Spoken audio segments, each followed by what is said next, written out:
শ্রী বাপি হালদার। সাধারণ মানুষের মৌলিক অধিকার হরণের আরও একটি পদক্ষেপ গ্যারান্টি ফর রোজগার অ্যান্ড আজীবিকা মিশন গ্রামীণ বিল 2025 বিষয়ে বলতে দেওয়ার জন্য আমি প্রথমেই কৃতজ্ঞতা জানাই বাংলার মাননীয় মুখ্যমন্ত্রী মমতা বন্দ্যোপাধ্যায়, আমাদের প্রিয় লিডার মাননীয় সাংসদ অভিষেক বন্দ্যোপাধ্যায়কে, যিনি সাধারণ মানুষের এই প্রকল্পের হকের টাকার জন্য লড়াই করতে গিয়ে দিল্লি পুলিশের হাতে নিগৃহীত হয়েছিলেন। আমাদের মহিলা সাংসদরাও সেদিনকে নিগৃহীত হয়েছিলেন। সেই দিনের বাংলা বিরোধীদের কার্যকলাপ সারা ভারতবর্ষের মানুষ, সারা বাংলার মানুষ দেখেছিলেন। মহোদয়, বাংলা বিরোধিতা করতে গিয়ে এই সরকার গত 2022 সালের মার্চ মাসের পর থেকে বাংলার জন্য এই প্রকল্পে 1 টাকাও এই খাতে বরাদ্দ করেনি, অথচ বারে বারে মিথ্যা কথা বলা হয়েছে যে বাংলার জন্য বরাদ্দ টাকা দেওয়া হয়েছে। আমাদের প্রিয় সাংসদ নেতা অভিষেক বন্দ্যোপাধ্যায় বারে বারে কেন্দ্রীয় সরকারের কাছে দরবার করেছেন 2022-এর মার্চ মাসের পর যদি 1 টাকা পশ্চিমবাংলার ক্ষেত্রে দেওয়া হয় তাহলে শ্বেতপত্র প্রকাশ করে বাংলা তথা সারা ভারতবর্ষের মানুষকে জানানো হোক যে তারা বাংলার পাওনা মিটিয়েছে। কিন্তু আজও পর্যন্ত শ্বেতপত্র প্রকাশ করা হয়নি।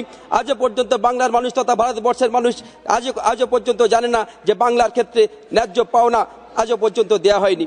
মহোদয়, বাংলার প্রায় 1,37,00,000 পরিবার, 2,56,00,000 জব কার্ড হোল্ডার বাংলার মাননীয় মুখ্যমন্ত্রী মমতা বন্দ্যোপাধ্যায়ের নেতৃত্বে এই প্রকল্প বারে বারে ভারতবর্ষ থেকে শ্রেষ্ঠত্বের শিরোপা ছিনিয়ে নিয়েছে, বারে বারে প্রথম স্থান অধিকার করেছে।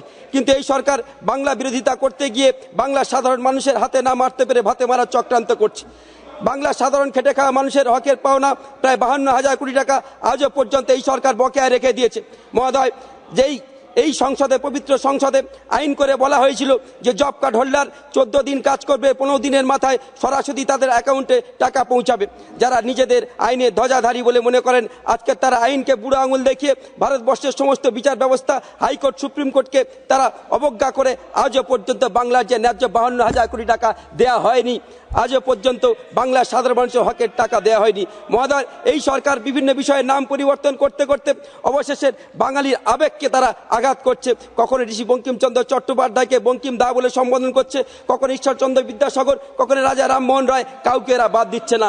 অবশেষে বাংলার গরিষ্মা, বাংলার বিশ্ববরেণ্য বীর সন্তান বিশ্বকবি রবীন্দ্রনাথ ঠাকুরের দেওয়া মহাত্মা উপাধিকে অস্বীকার করে রবীন্দ্রনাথ ঠাকুরকে অপমান করার চক্রান্ত এই বিলে নেওয়া হয়েছে। এই বিল থেকে মহাত্মা গান্ধীর নামটি বাদ দিয়ে আদতে রবীন্দ্রনাথ ঠাকুরকে অপমান করার কথা বলা হয়েছে। মহোদয়, এই প্রকল্পে শুধুমাত্র নাম পরিবর্তন নয়, কেন্দ্র এবং রাজ্য সরকারের 90-10 শেয়ার ছিল, সেই শেয়ার বাড়িয়ে 60-40 করা হয়েছে। রাজ্য সরকারগুলির ঘাড়ে দায় চাপানোর প্রবণতা হয়েছে, যাতে করে আগামী দিনে এই প্রকল্পে দ্রুত বন্ধ করা যায়। সেই দিকে সরকার ধীরে ধীরে এগোচ্ছে। মহোদয়, এই বিলের তীব্র বিরোধিতা জানাই। মহোদয়, এই বিলে 100 দিন থেকে 125 দিন কাজ করার কথা বলা হয়েছে, কিন্তু প্রকৃত অর্থে এই সরকার 100 দিন কাজ দিতে ব্যর্থ। আজও পর্যন্ত বাংলার মানুষের ন্যায্য অধিকার, ন্যায্য পাওনা 100 দিনের টাকা আজও পর্যন্ত দেওয়া হয়নি। এই বিলকে তীব্র বিরোধিতা জানাই এবং জেপিসিতে পাঠানোর জন্য অনুরোধ জানাই। ধন্যবাদ মহোদয়।